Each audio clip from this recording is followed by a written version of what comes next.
ادھر ادھر کی دنیا بھر کی کے اس تازہ ایپیسوڈ میں میں ہوں جمال عباس، آپ کا خیر مقدم ہے۔ ناظرین، اس وقت ہم بات کریں گے مسئلہ فلسطین کی۔ اسرائیل فلسطین کے مغربی کنارے کو ہڑپنے کی تیاری کر رہا ہے۔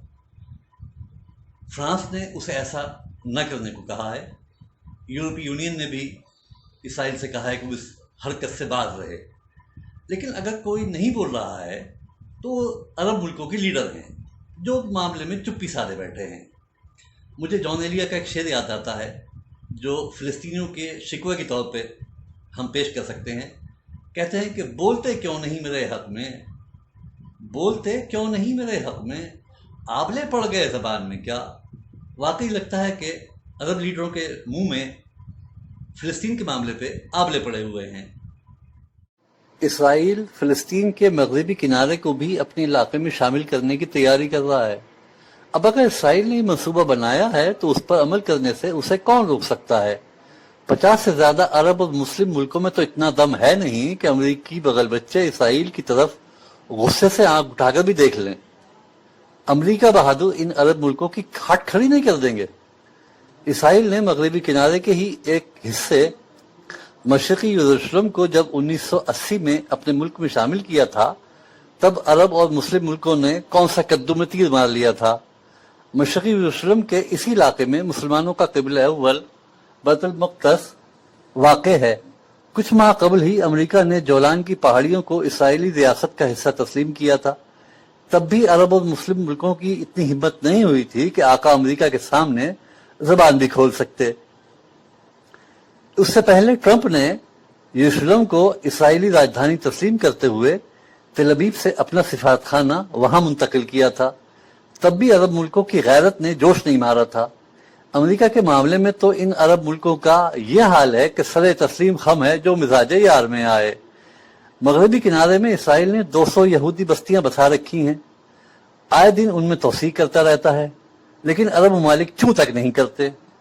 اقوام متحدہ اور عالمی برادری بھلے ہی مغربی کنارے کی یہودی بستیوں کو ناجائز تعمیرات قرار دیتی ہو، لیکن اسرائیل نے کبھی عالمی قوانین کی پرواہ نہیں کی، کیونکہ جب سیاں بھئے کوتوال تو ڈر کاہے کا۔ امریکہ نے بیشتر موقعوں پر اقوام متحدہ کی سلامتی کونسل میں اسرائیل کے خلاف کوئی مذمتی قرارداد منظور نہیں ہونے دی۔ مغربی کنارے کو ویسے تو اسرائیل نے ابھی تک اپنی ریاست میں شامل نہیں کیا ہے، لیکن وہ مختلف ڈگریوں کے بدولت اس کے ہی زیر انتظام رہتا ہے۔ کہہ لو کہ تو وہاں فتح تحریک کے محمود عباس کی حکومت ہے، لیکن محمود عباس کی حکومت لنگڑی لولی ہے۔ معیشت کے لیے ان کو اسرائیل کا ہی منہ تاکنا پڑتا ہے۔ اسرائیلی حکومت ٹیکس میں حصہ نہیں دیتی تو محمود عباس کی حکومت گھٹنوں پر آ جاتی ہے۔